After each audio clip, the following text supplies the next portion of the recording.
US और China के बीच में एक ऐसा सीक्रेट वॉर चल रहा है जो या तो सिल्वर के प्राइस को क्रैश करेगा या फिर यूएस डॉलर की बैकबोन तोड़कर रख देगा। तो अगर आपका पैसा इनमें से कहीं भी इन्वेस्टेड है तो वीडियो लास्ट तक देखना। कहानी शुरू होती है चाइना से, जो कि वर्ल्ड का सेकंड लार्जेस्ट एक्सपोर्टर है सिल्वर का और कंट्रोल करता है 90% से भी ज्यादा रेयर अर्थ मेटल्स। एक रात चाइना बोलता है कि आज से हम इनकी सप्लाई बंद कर रहे हैं, यानी कि इसका एक्सपोर्ट बंद कर रहे हैं। तो सप्लाई की वर्ल्ड वाइड शॉर्टेज हो जाती है और इनके प्राइस स्काईरॉकेट करने लगते हैं। और दूसरी तरफ है अमेरिका, जिसका इकोनॉमी सिर्फ और सिर्फ यूएस डॉलर के डोमिनेंस और यूएस ट्रेजरी बॉन्ड के आसपास घूमता है। तो ऐसे में जो बड़े इन्वेस्टर्स थे, क्योंकि यूएस की डेट की न्यूज बहुत ज्यादा वायरल रही थी पिछले कुछ टाइम में, जिसकी वजह से जो लोगों का विश्वास था यूएस डॉलर से कम हो गया था। जो ये मेटल्स है ज्यादा स्टेबल लग रहे थे लोगों को, तो बड़े इन्वेस्टर्स इसमें पैसा इन्वेस्ट करने के लिए मूव करने लगे, जिसका इफेक्ट हुआ डॉलर पर। यानी कि डॉलर पिछले कुछ टाइम में काफी वीक हो गया अदर करेंसीज के मुकाबले। अब ऐसे में यूएस ने अपना पुराना हथियार वापसी निकाला है, जो उन्होंने 1980s और 2011 में यूज किया था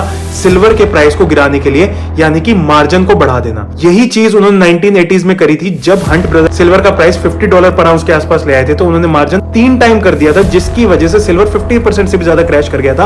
और सेम चीज उन्होंने 2011 में की, जिसकी वजह से सिल्वर 30% से भी नीचे आ गया था।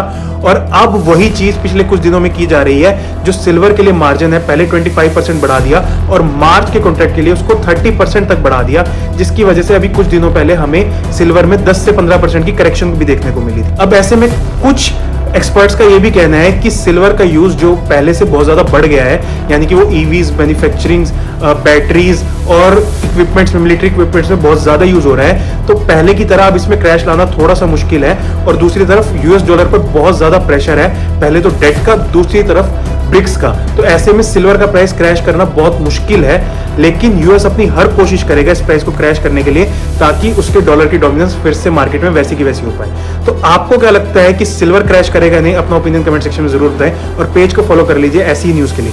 थैंक यू, जय हिंद।